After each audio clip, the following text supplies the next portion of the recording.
Today is June 5th, 2015.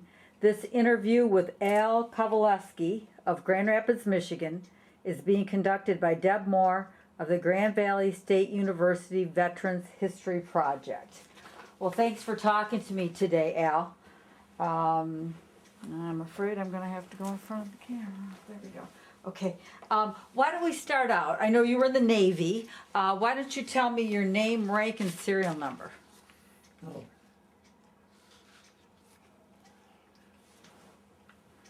My serial number is 36630745, right?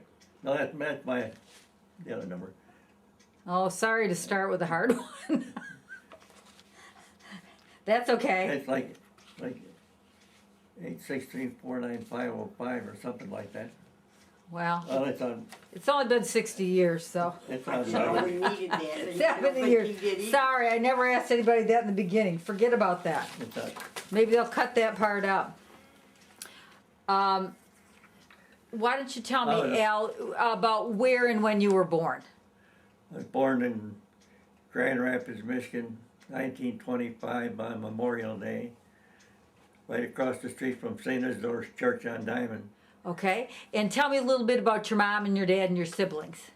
Well, my dad came here from the old country. He was born in Poland, but then work was short in Poland, so the family moved to Russia when my dad was about 3 years old or so, St. Petersburg.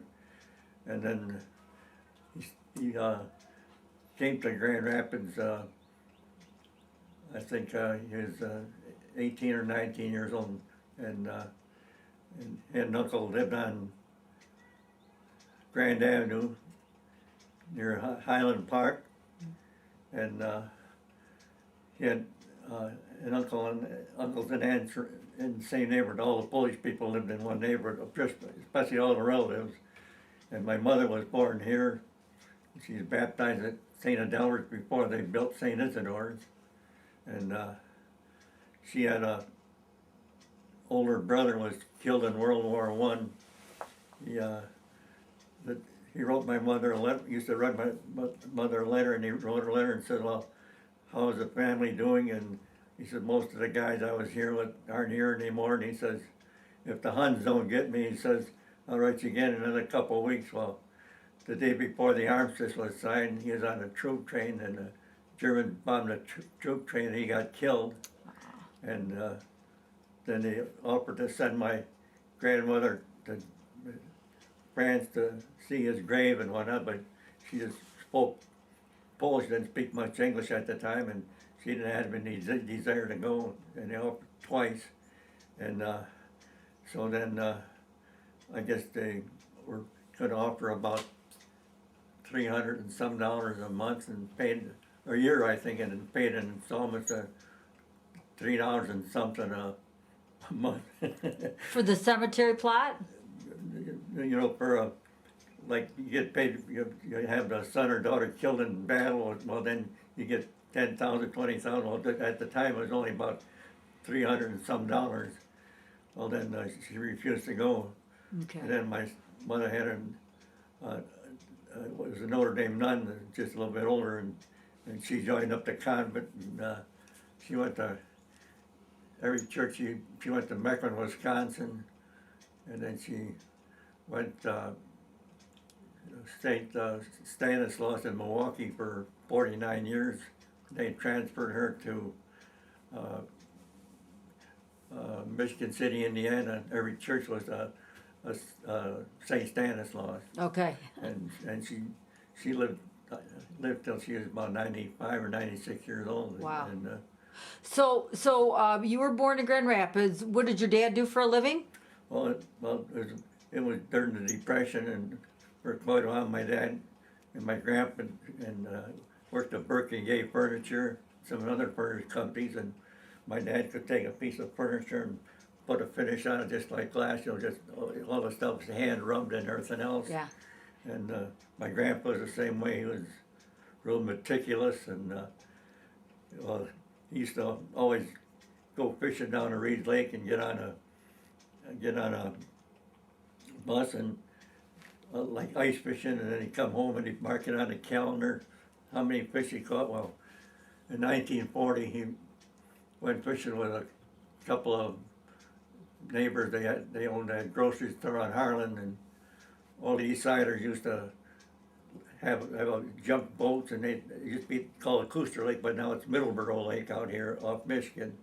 Well, then they went fishing in August. They had their golden wedding anniversary about a month or two earlier, because that was the only time my aunt that was a nun could be there, and so then they celebrated early. Well, then anyhow, he stood up in a boat and tipped the boat over, and they drowned in that lake there. So Your dad did? no, my grandfather. Your grandfather? Yeah. Oh my. Romanowski, yeah. Oh, Oh, he yeah. didn't know how to swim. No, well, he always dressed quite heavy, you know, with them clothes and stuff, and he might have suffered a heart attack while he. Oh, I know how they found him in a couple hours, Wow. but family was That our was whole family was into fishing. My Okay. uncles, aunts, my mother go nuts over catching black bass. And so. How many brothers and sisters did you have? I had 3 sisters and 1 brother, and my one brother died in 1972. He had like a silent heart attack. I guess he went out to put out the trash and came back and sat down in his chair and dropped dead. And then my sister, she was 4 years older than I was, and she and my dad and her three children were out riding around on a nice sunny day around some of the lakes around Big Wabasis Lake, and they happened to get to 10 Mile and what does that one begin with R? Ramsdale, and some guy ran a stop sign and hit them and killed her and hit her husband underneath the car, and my dad got thrown out. He didn't get hurt too bad, but then one daughter, I think she broke her leg, so then That's too bad. And her husband laid up for quite a while. Well, then my So, sister after that, she's still living. She just turned 88 this month. And then I had a younger sister, died, was about 4 years now, Dad? 5 years? She had cancer.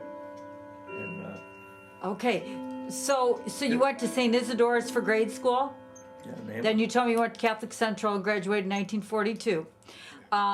Then what happened? Did you get drafted and enlisted? no, I enlisted, but I just turned 17, so the government had a school they called the NYA school, National Youth Administration, right on Monroe Avenue, right across from the waterworks. You know what that is? Monroe.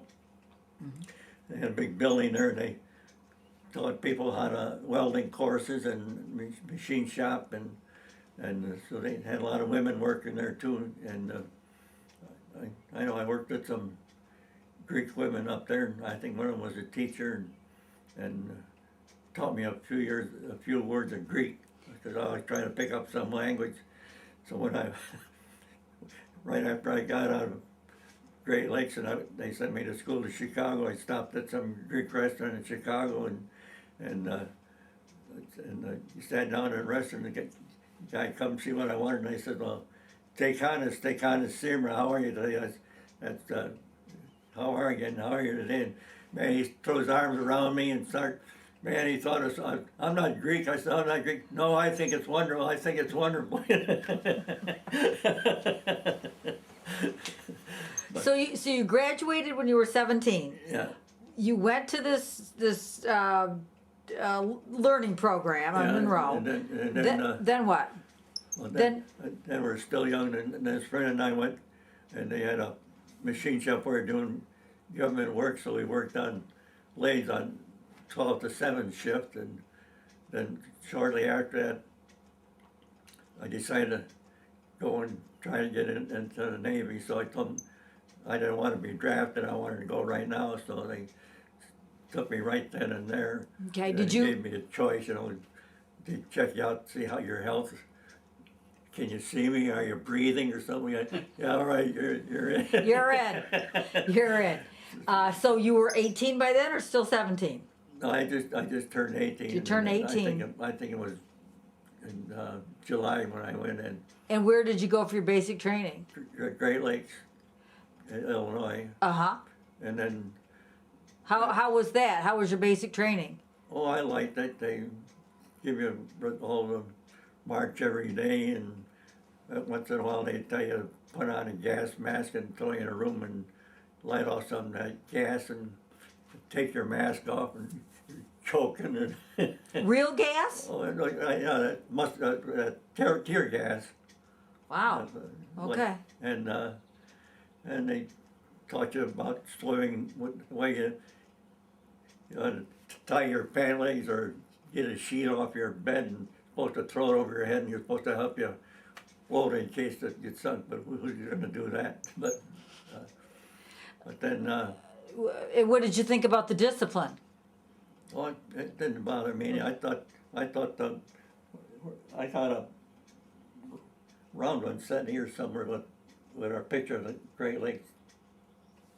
I Okay, set it down here. okay. But things went okay at basic? You didn't, you weren't homesick or you didn't? No, I was doing fine.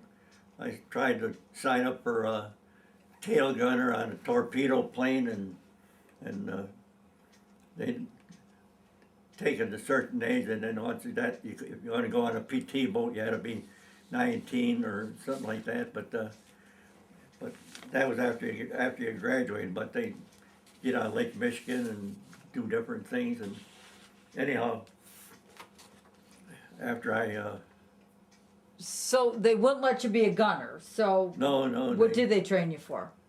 well, they didn't really train us for anything at Great Lakes, but then once we got graduated, well, then they sent me to Chicago for like be a diesel mechanic for, I don't know, maybe half a dozen weeks, just certain things. Well, then when I was in Chicago, I used to go up and see my aunt, just a hop, skipping away, but then I stayed up at Polish Halls one night till they closed up, and it was cold outside, and I had to wait till the church opened up in the morning. Well, I went to the 6 o'clock mass to keep warm. Well, then my aunt didn't come down for the 8 o'clock mass, still didn't come down. And she came down for the 11 o'clock mass, and she says, boy, the nuns were telling me what her religious nephew had. He sat through 3 masses. I told her I wasn't religious. I just tried to keep warm. But she had a good sense of humor. That's nice. So But did they test you to find out what you would be good at? Oh yeah,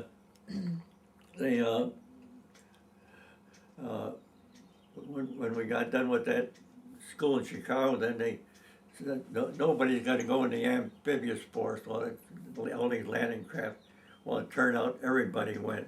Oh. And so then we ended up going to Little Creek, Virginia, Uh-huh. and then they had all these landing craft, and every morning we'd have to get up and start them up and go out on Chesapeake Bay and do different maneuvers, but half the time half of them wouldn't start anyway.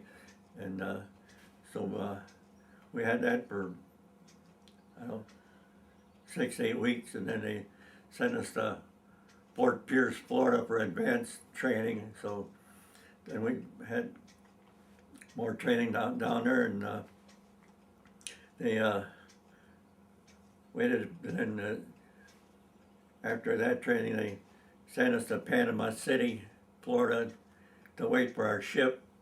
Well, then, as soon as the ship came down the Mississippi River, well, then we went to New Orleans and picked up our ship in New Orleans, and then we did some training around there, and I think I had on one of the slips telling you just about what we did, and then after that training, well, then they loaded us up and went up the Atlantic coast. I think forget, I got one of them sheets here that tells exactly what we did. Mm-hmm. And, I think it says in retrospect up there or something there, I think.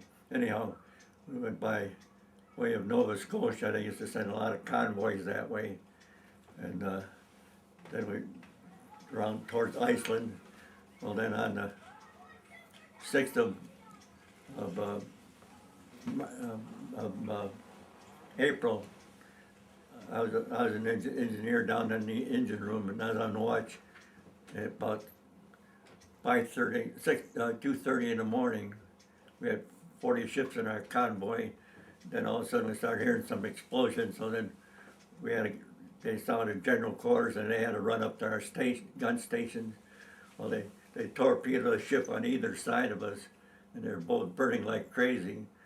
And we had a couple of British escorts, but I thought they said they got one, but that was pretty doubtful anyhow. You can't stop or anybody. That was on Helen's birthday, April 6th. I didn't know her at the time, but So did that make you guys all nervous? What was the reaction of the guys on ship? Well, they were shocked, because that's quite a shock. All of a sudden, boom, boom, boom, and you can't help anybody. And So by this time you had been in the service for 10 months. They gave you about 10 months of training from Yeah. June till April. yeah. And then they they're Well- sending you over to Europe. Well, it was even June till. Yeah, I'd say we left the States in March, and we were in the middle Atlantic in April. So 9 or 10 months of Yeah, and then training. and then we went to Falmouth, England, and then we generally operated on Weymouth and Portland and Southampton and Plymouth, but mostly Weymouth and Portland. And our ship made 40 or 42 trips back and forth between France and England. Okay.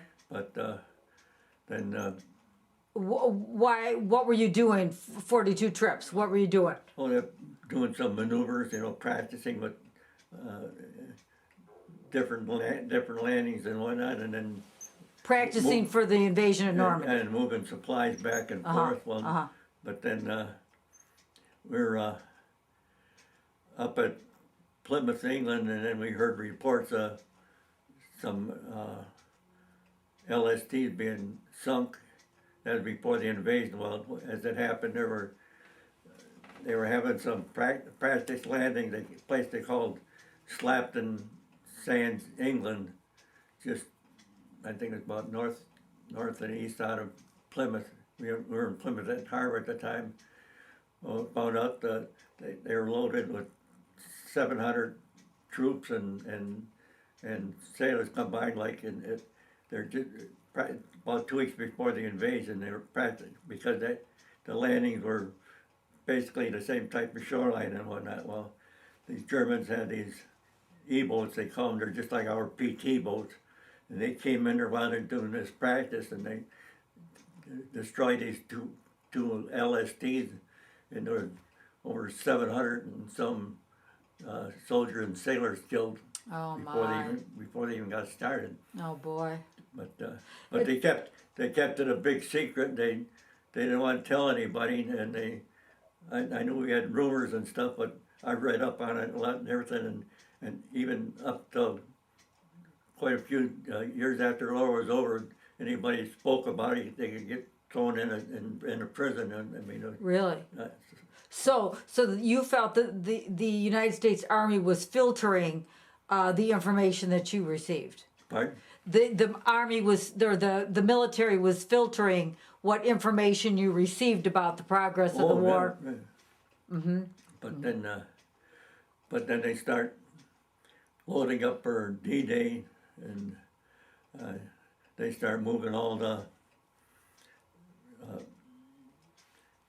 England looked like it was going to sink. There's so much equipment to all the United States ships and tanks and guns, and just loads and loads and loads. Well, they had to spread out all over England, and English had these Spitfire planes, and they could take off at a short distance. Sometimes you'd be going by some park, and all of a sudden, bang, they come up out of the ground practically, and they get information that the Germans were coming with their bombers. Yeah. And then they finally they tried to make up their mind when they wanted to go.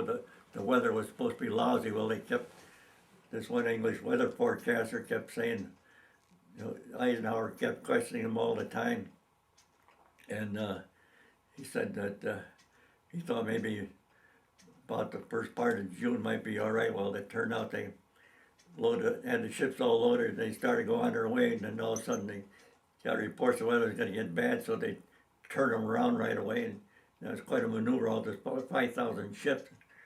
Well, then we're still on board the ships, and they said, "Well, you're going to have a go for the 6th because the weather be 8-9 hours of good weather.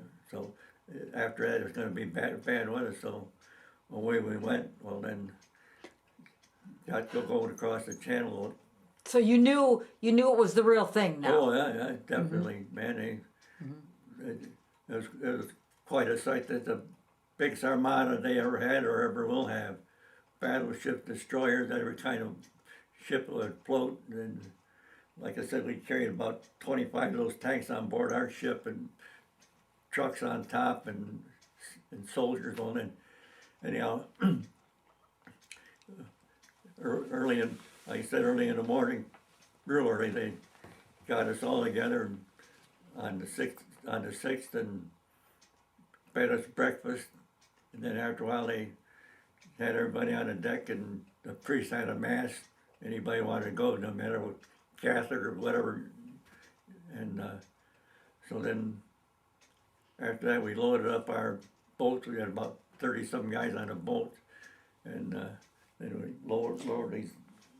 I don't know, around here.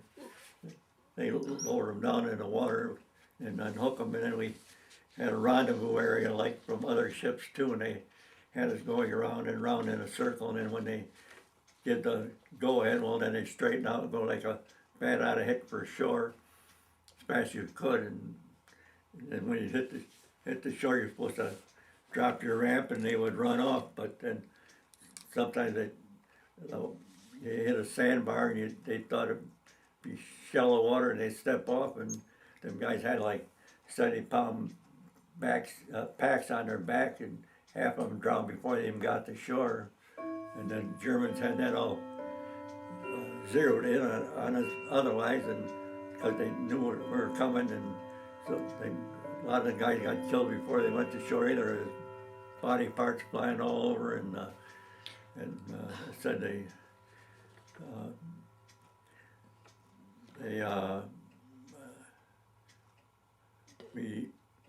we got off the ship, then the small boat cruise, and we stayed on Omaha Beach for about a month after that, unloading ships and whatnot. And about the 19th of June, then they had a terrible storm in the west one they had in years and years. If they had it during the invasion, it would have never come off. Well, anyhow, they lost more boats and ships during that storm than they did during the invasion. Threw everything up on the beach and whatnot, and we had to go out and pick up some officer one time. They wanted to go out in their boat, and man, weighed about 30 feet high, and get alongside the boat. One minute he'd be up here or be down there, and go like up and down. We had the openings in there for the machine gun. We didn't have it in there at the time because of wavy. We had him covered up with raincoats on. He jumped one time trying to get on there, and he thought it was solid, and he went right through like a dog through a hoop. but anyway. Let's backtrack a little bit. So you are on the LST 533. Correct. Tell us, what is an LST? Pardon? What does LST stand for? Large, slow target. Okay, and so, seriously, large, slow target. Yeah, well, it's what they landing ship tank. Thank you. Okay, so then there's all these. You go over that part again. So how many tanks were on it? 25. 25 tanks. How many little boats? We carried 6 on our ship. Most of the ships that either had 2 or 4, but then they Here's your picture right here. Here it is. And how big boats were those? How many did it carry? right there. Uh-huh. They Uh-huh. they carried about, I think it was about 32 guys with all their equipment, and then 4 of us. Okay. But they're made out of plywood, Oh. and the ramp was steel. But I mean, did nothing to stop the bullets when they started hitting that plywood. Or, they didn't hardly very little armor on them. Mm-hmm. Well, then when we went in, their Germans had like pieces of angle iron. They expected a invasion. Well, then they were about like this, and down here, then they had mines on top of that. So when you would go in there, hit one of the mines, it'd blow up. Well, that they had that done for quite a few years because they expected it was just hundreds and hundreds of them. And so, Right, it was all booby trapped. yeah, then they had some of these Navy SEALs like go in there earlier and try to clear a path so you could get in there. Mm-hmm. But then some of these landing craft got in the wrong place. Like we were on Omaha Beach, and they had beaches like Easy Red and this and that. And the beach we were on, they had the most casualties. They had about 2,000 people killed there the first day, and anyhow, and then you've probably seen pictures where you see these guys trying to hide behind these, and they had that Robert Capra. He was a writer or photographer, I think Life magazine or something. He landed with the guys, and he took movies of the invasion. Well, he took about 100, I think it was about 130 some pictures, and then he was in hurry to get them developed, so he went back to England right away, and then they hurried up the photographer. Well, then they heated it up, the film too much, and they got very little. I think maybe, although that he took maybe about 30, 40 pictures out of the 100 and some pictures, so that's why you never saw that many on the invasion. Yeah. What was your job specifically, Al? Were you in a tank? Were you back on the ship? Where were you? I was on these landing craft, and I was the engineer. I had to tend to the motor. Okay, on the big ship, on the LST. On both, if we weren't on these little landing craft landing, well then we were on the LST down in the engine room. Okay. And we had like about six crews for these LSTs, and then we still worked with regular, like we're in a regular attached to the ship, but we stand watches in the engine room and whatnot.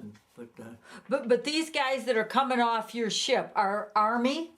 Yeah. Okay, so the Navy is taking care of the ship. Oh, definitely. Okay, so you weren't up on the beach shooting anybody?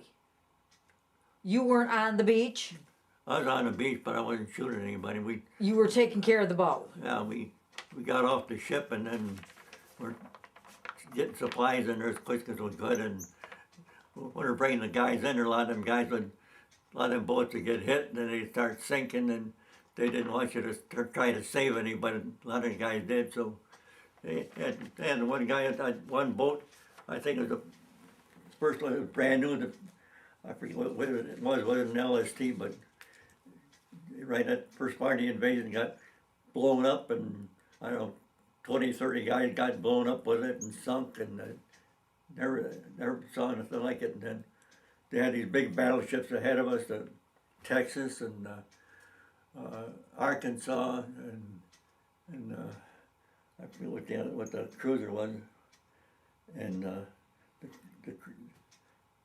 the cruiser was Augusta, and they had generals on there that were directing the invasion, and man, the battleships will open up and you just feel the whole thing shaking, but wow. But then they had another screw up. I think the British had bright idea, take some of these tanks and they put a, just like put an inner tube around them so they would float, made out of canvas, and they figured if they let them out away from shore, they could come under their own power. They want to get them on shore as fast as they could, and about 20-something, I think they only had about 2 minutes, the rest of them sank before they even got to shore. So then that was some more, guns that they weren't able to cover the guys with. But they said that they didn't have the communication like we got today. They had Right. walkie-talkies and stuff like that. Well, they had this one tank got to shore, and then he was shooting at something, and these destroyers are coming around, and they saw him where he's shooting. Finally, they got some signal that he was pointing on something, so the destroyers would come in, and some of them came so close that they almost were hitting the ground. If it wasn't for them, they said the invasion probably would have been a failure. So they start shooting where he started pointing to them, So did you have time to stop and look at the whole scene? Oh, I mean, how would you describe it? there's all chaos, bodies laying all over, and I was always telling them there's always one guy that was buried in his head, and all his legs were sticking up about up to here, and every time the tide would go out, then you'd see his body for about a week before they finally pulled him out. Oh boy. And then I got a chance to walk around there more than a lot of the other guys would, because on shore then, and you see these different landing craft and whatnot that all blown up, and the guys, all their possessions scattered all over, family pictures and stuff like that. And, just wonder if somebody's father, somebody's husband, it's terrible. But Just awful. So then how long did this go on? I mean, did you get any sleep during all this, or how long were you awake? well, probably almost 24 hours a day, just kept going until they. Just going. At one point, they sent a message to Eisenhower. They didn't know if they were going to be able to land on our beach at all, because it was so bad they couldn't get a foothold in there. And Eisenhower wrote 2 letters, one saying that it was his fault and that we're going to have to withdraw, and another one saying, that they're finally making a landing. So then he said, well, we're finally going to land, but I said, then I finally got to go up on top of Omaha Beach. We stayed with the Army for a while, and 2 of us slept in one pup tent, and they'd have these little cans of soup, and they'd have a wick in them about like a size of a hot dog or something, and fit down on the inside, and take that cap off, had a little wick just like a candle, then you'd light it up, and that soup would get real hot in a hurry. But you had to punch a hole in the can first, otherwise it would blow up. And the guy I was with, he didn't punch a hole in it. They blew up and soup all over the inside. Crazy. But So was that the best thing you had to eat, or were you eating? oh no, we had those K rations and C rations. Yeah. And I like the C ration better than, but Tell me the difference between a C ration and a K ration. K ration, they had like more cheese and crackers and put powder in water for making Kool-Aid or some darn thing, and they'd have toilet paper, and they had some what was that they came up with at the time, that one powder that they sprinkle on their wounds. Under wounds to keep infection Yeah, at bay. I forget what they come. It began with an S. I forget what, but it's real common now. But and the C rations had more like some vegetable, like vegetable hash or something like that. Okay. But, Okay. But then when we were out on our boat, they always used to have a lot of spam, and don't take your tongue out. Did you like the spam? Was that good?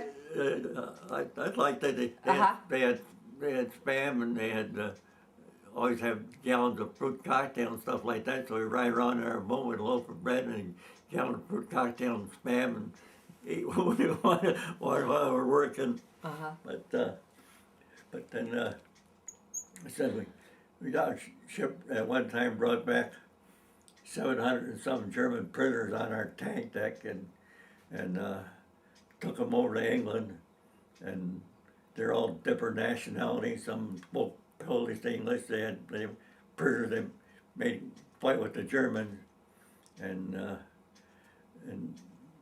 the tank deck that big it could hold like 3 railroad cars, like regular railroad cars, and an engine. It was that big. Well, then they put them on her, and they had like big canvas bags, like water bags. They had a spigot on them, and I know I had to go down there one time among them all and fill up them canvas bags. But they're pretty well beat then. And then they just had like they called like scuppers along the deck where it just curved like, and they had to use that for a bathroom and all till they got back to England. So then we just flushed that all out with a fire hose.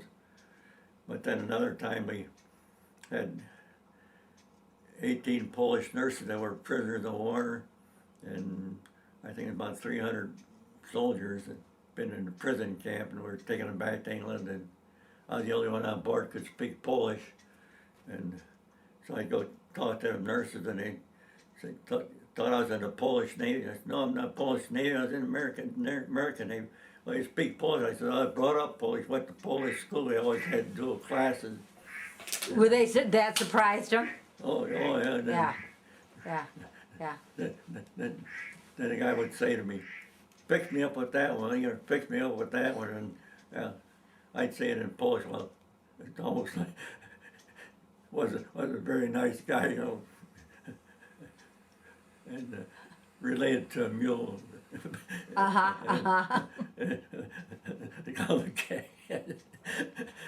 He said, you fix me up with that one? Yeah, I said, I fix you up, Right. And then, Silly. Then they had numbers tattooed on their arms. They went through a lot, and then I was sitting at the lunch table and talking to them. We were speaking in Polish, and all of a sudden this one guy came up to us and sat down, and then she said to me in Polish, well, is he Polish too? I said, no, he's a Mimets, Mimets and Polish is German, And man, she reached across the table and started choking him. She thought he was regular German. And started shaking him, and I said, no. I said, he's American. His family was just German. No, they went through so much, that they. Right. Hated the Germans. Yeah. So you said you stayed on Omaha Beach then for about a month after the invasion?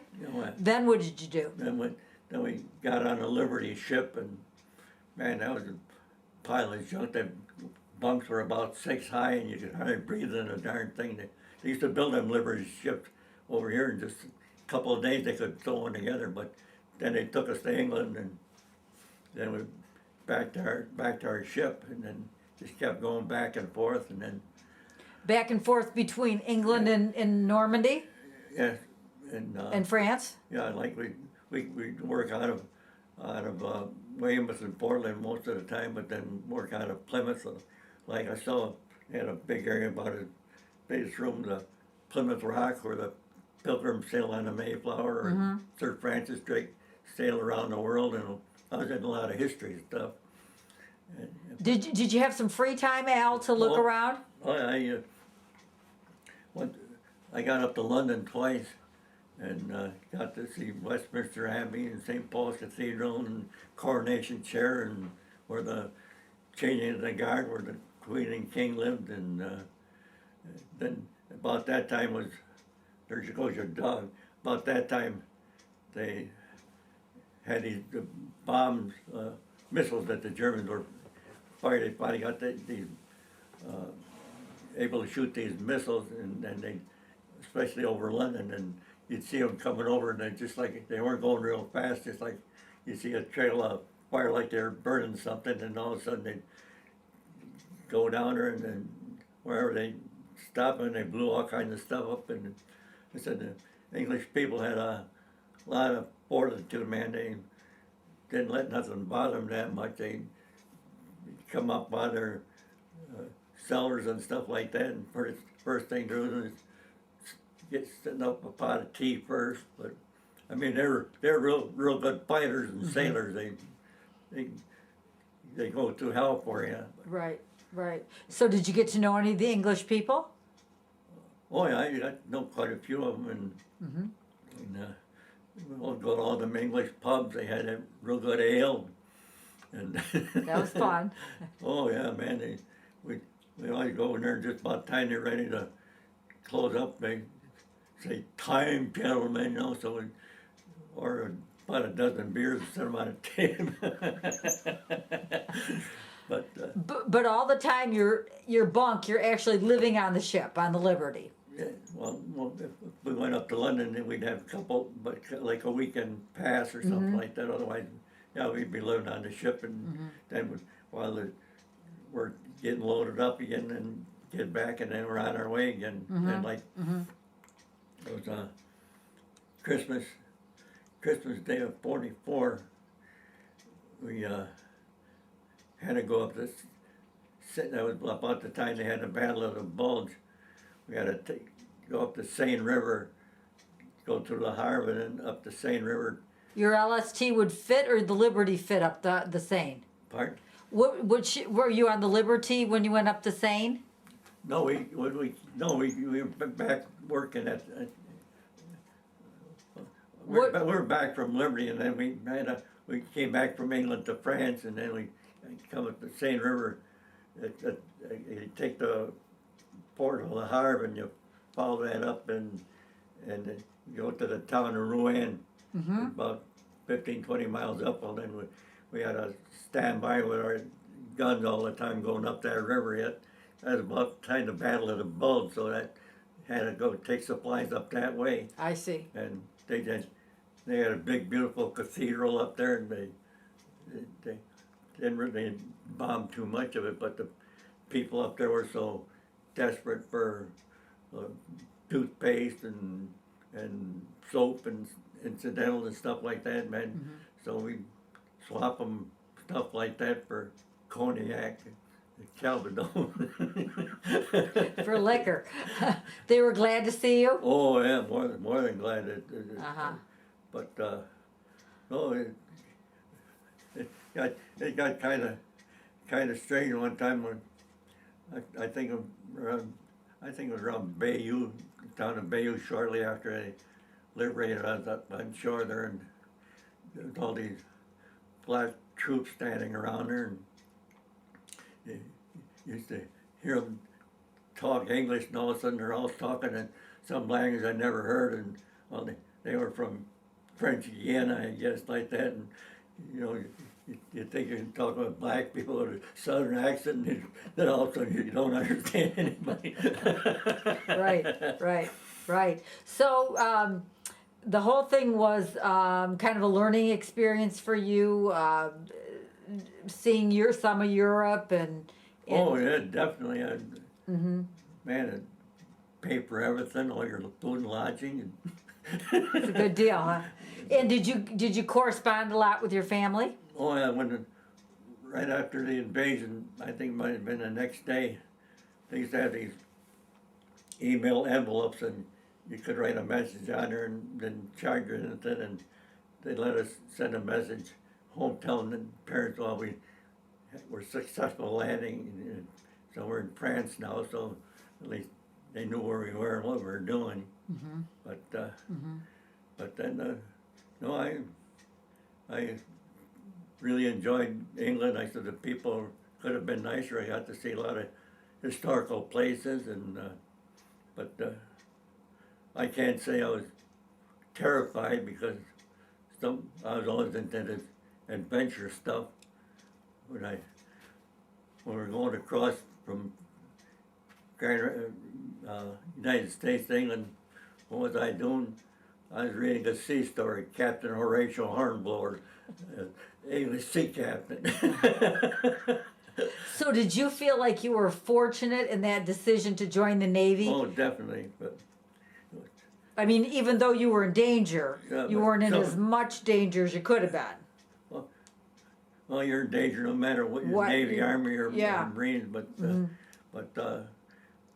my family always liked fishing. I was always around the water all the time I was a kid, so I figured, well, I like that too, but So that's why you chose the Navy. that helped. Was a good decision. Oh, yeah, but no, we had a nice bunch of guys from all over the country, a lot from Minnesota and down south, and everybody, a lot of them from around New York, and everybody got along real well, That's nice. and we had a good crew and a good captain. Well, one time though, he had these boats, and you're supposed to, on ship, you're supposed to have them pointing toward the bow while you're going, and somebody screwed up and pointed it, put one up backwards, and he goes, "What the hell are you thinking? The damn Chinese Navy? Take that damn thing up right."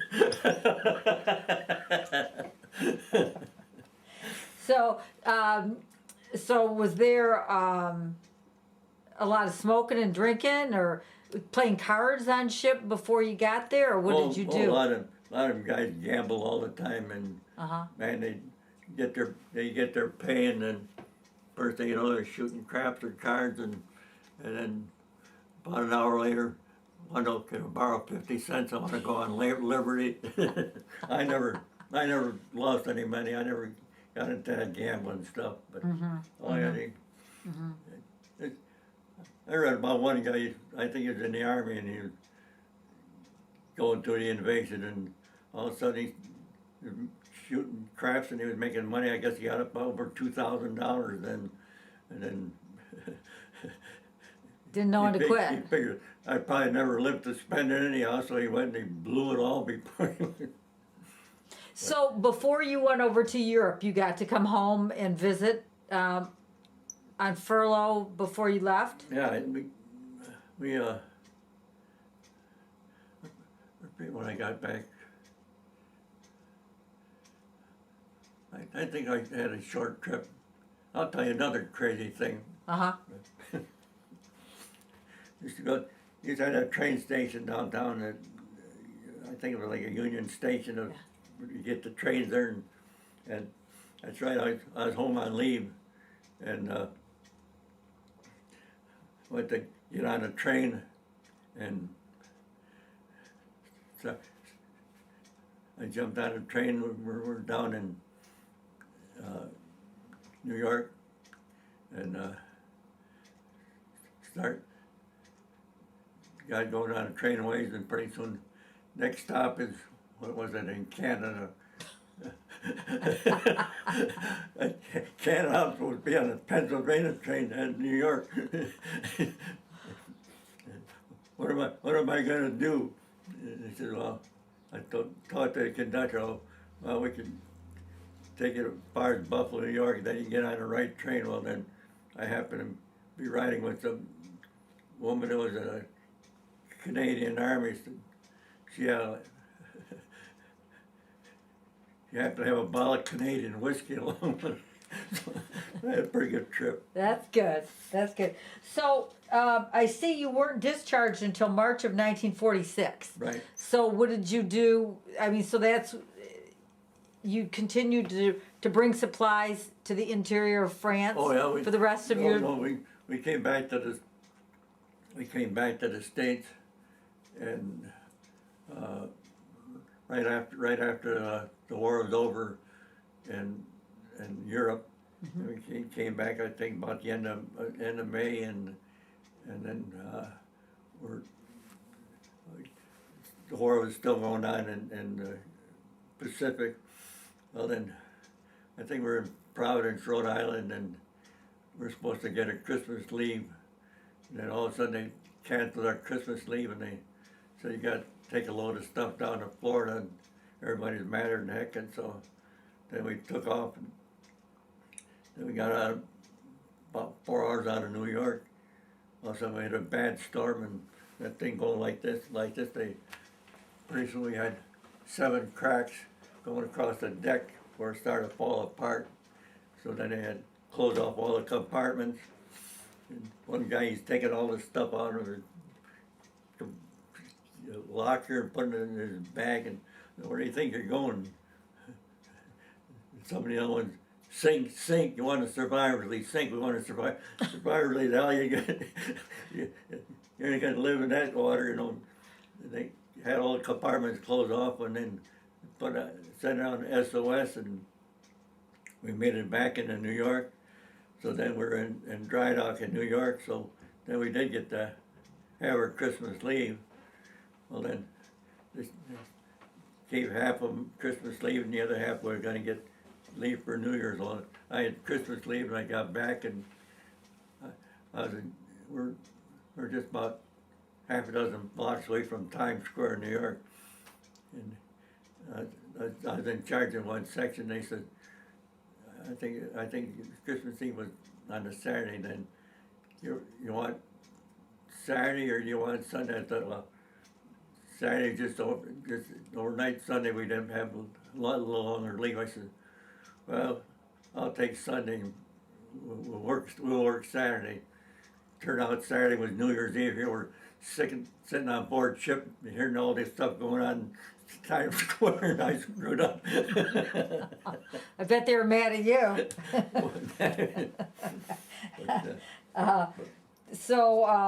How did your but then our ship was in dry dock there while they were fixing it. Well, then we spent all that time in New York. Well, then they were fixing our ship to go to the Pacific, camouflaging it and changing this and changing that. Well, then they gave us a 30-day leave. I think it was September, was it? in 45? September of 45? No, 46, 45, yeah. Yeah. And the last day of my leave was they dropped the atomic bomb and Japan surrendered. So, man, everybody's running down on Monroe Avenue. Everybody's running around celebrating and everything. And so then we got back and everybody thought they were going to get out right away, but they had like a point system. You got so many points, you get home early. Well, then I think in March, we're in New Jersey, and so I got off the ship in New Jersey, and Bayonne, New Jersey, and then the Great Lakes, and then they gave us the discharge, and this one friend of mine, I was going to take the train home, and he lived in South Bend, and ride the train back, and I'll stop down to my house and we'll celebrate, and I'll drop you off at the bus station, and while we celebrated all night, and he had an old 1929 Studebaker. All of a sudden, driving past the bus station. I'm taking you to Grand Rapids. Grand Rapids, heck, let me off at the bus station. He's half bombed anyway. Got to come out of Indiana, and he didn't know which way to go. And also, there's some police car sitting there. He chased the police car. Want to know which way to Grand Rapids. Or drive to Grand Rapids, and all of a sudden he ran out of gas. Here was, I don't know, must be about 3, 4 o'clock in the morning. Here we're pushing this car going towards Kalamazoo. Finally we found one place to open, give us a little gas, and then go in the gas station. Here we had our dress clothes on, and had trouble with the car, so we get down in the grease pit and takes it apart, and he puts cardboard in the bearings, and they're generally like brass or whatnot. Put that all together, and he takes off. We're going back home, and I'm hitchhiking back to Grand Rapids. What a mess. I think he made it almost to the Indiana border before he finally gave up. What were your parents' reactions when they saw you at the door? Well, they're real happy. I don't know why, but no, and everybody was celebrating. You know, when that war started, I was a entirely different man. As soon as that war started, everybody's running to sign up. and people were bringing all their pots and pans and silverware and stuff, metals, editing metals and stuff, and get the cooking grease and stuff because they use that for explosive and everything, and they're rationing off your clothes and gasoline. You get maybe about 3 gallons a week, and then rationing off the milk and coffee and all that stuff, and people were more than willing to put up with all that stuff. And my sister and my dad worked at Willow Run building those B-24 Liberators, Did they? and then they get home maybe about every 3 weeks or so, and no, and a lot of the relatives were all getting into the service. I know my dad had one cousin killed. You're right at the beginning of the war. And then one of the kids that I knew, he was on a destroyer out in the Atlantic, and he got washed overboard. And another kid I knew lived about a block down the street. He was an only child, and he got some kind of cruiser Houston in the Pacific. But they used to have a whole list down of St. Isidore, all the people in the service, and how they got killed. And what would you say the lasting effects of the war were on you, Al? Well, I know that people were willing to give up a lot of stuff to help each other out. I mean, right after the war, well, things started to get better, and the work improved and everything like that. And but I know we've been through the Depression. We were on welfare. Man, you came off the belt line, you know, where St. Isidore is. My dad helped build that belt line years back. He'd walk up there every day and push a wheel. They didn't have all this machinery. They'd build it a lot of it by hand. Come back all covered with cement dust and everything for maybe $1, $2 a day. And then they'd have these visiting ladies. If you wanted your kid to have a pair of pants or dress or something like that, they'd quiz you like you were some criminal or something. You know, do you really need this? You really need that? And, but we used to get we ate pretty good. We used to get Helen's dad used to work with the welfare department. He used to help deliver wood to these people, and he ran a wood yard, and then he'd where the hotel is on Ann Street, and they'd get all these wood when they'd cut down trees and stuff. And he'd be in charge of that and get these prisoners out of jail and cut wood and deliver it here and there. And but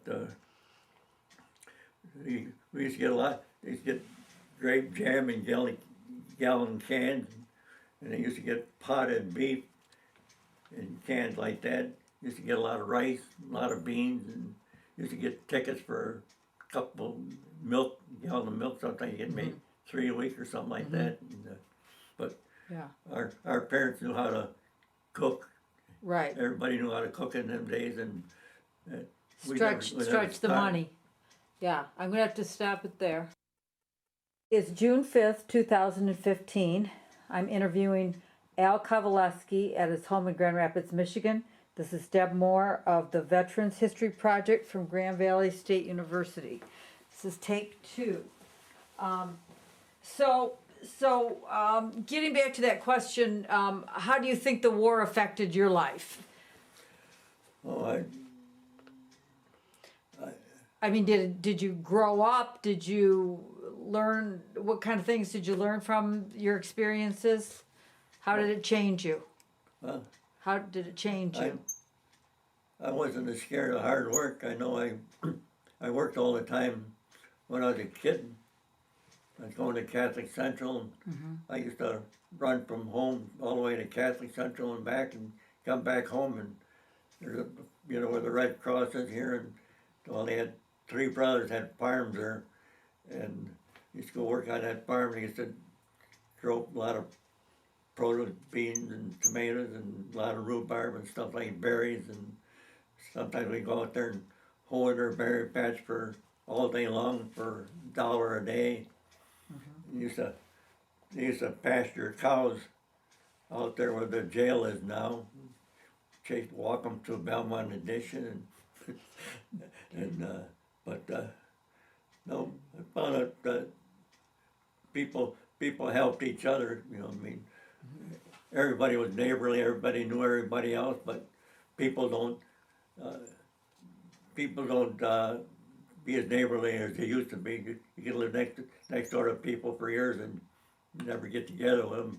Man, when I was a kid, all the relations was always parties and weddings and stuff like that, and man, we had about 300 people to our wedding, and but So did you used to have bad dreams or nightmares after the war or anything, or were you always able to talk about it to people? I was able to talk about it, but for a long time when we first got married and stuff, people didn't went back to work with their families and stuff. People didn't talk about it that much. They talk about it a lot more now. I mean, a lot of people couldn't talk about it. A lot of them had a lot more effect on them than it was me. Cause like I said, I was always an adventure and used to see those aeroplane movies, you know, when they fly the dawn patrol and they're shooting at each other with with their guns and stuff. Right. I went down to Panlin Hotel when I was 17, and they had a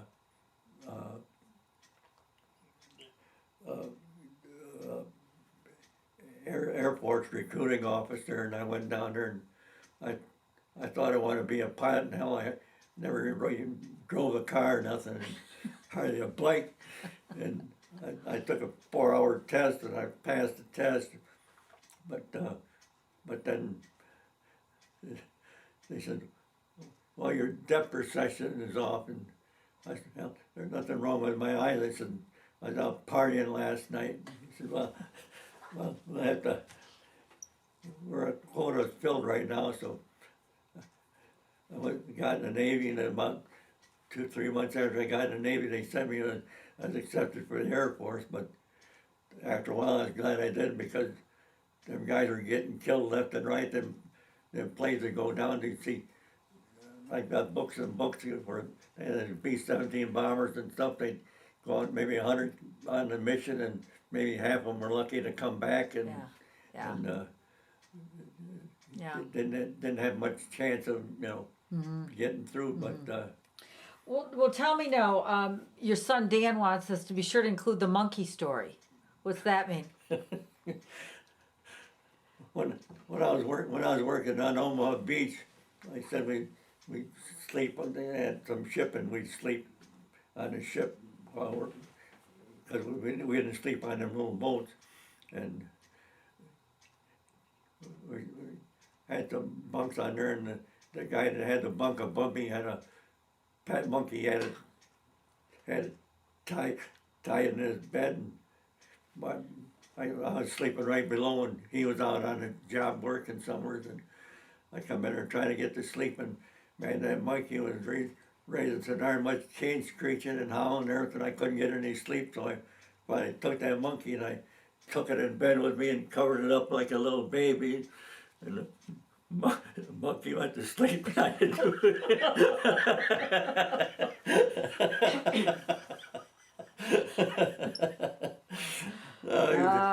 Funny. And I used to tell the kids when they went to school, I said, well, the moral is this story is don't monkey around. That is funny. And, well, they did that when they were taping me on Channel 3 and whatnot, and they went and used that. They thought it was awful funny. Did they? So my great granddaughter goes to school up here at Northfield. yeah. And she's in the 3rd grade. So just the other day before yesterday or so, they had tell stories in school, and she told that monkey story in class. Funny. Did you use the GI Bill when you came back? Not really, no. I went right to work. I met my future wife. No, I worked right. They had metal craft they used to make automotive parts right before Van Andel Arena used to be on Ionia there. And I worked there for a couple of years, and then I had a chance to get in the post office, and I was at about a year, but they weren't doing too much, and I used to drive all them old mail trucks with no heat in them or nothing, no brakes on them and all that stuff, and then I tried a couple other places. Well, then I did McInerney's at one time, and used to work 2 weeks days and 2 weeks nights. We got tired of that one. Then there's this one Polish guy, he was quite a bit older than I was, one of the neighbors, and he used to think that was big stuff. He'd go, he was in the Navy too, and get these so much a week, and if you go to somebody's outings for a week or so to camp, well, then you get paid too, and he thought that was easy money. Well, then when they started the Korean War, all of a sudden, and they called him up because he was in Naval Reserve here. He was about 30-some years old. about a week he was in church. He was wearing his Navy uniform. He didn't think it was so great. Then, boy, he was in there for a couple of months. Then he got out, and no more reserve. That was it, huh? That was it. Okay. Did you ever join any veterans groups? Yeah, I belonged to the Legion there for a while with my dad and my brother-in-law, but then I got busy around the house, and I didn't have time raising the kids and doing this and doing that, and so I got out of it for a while. Then when I was in,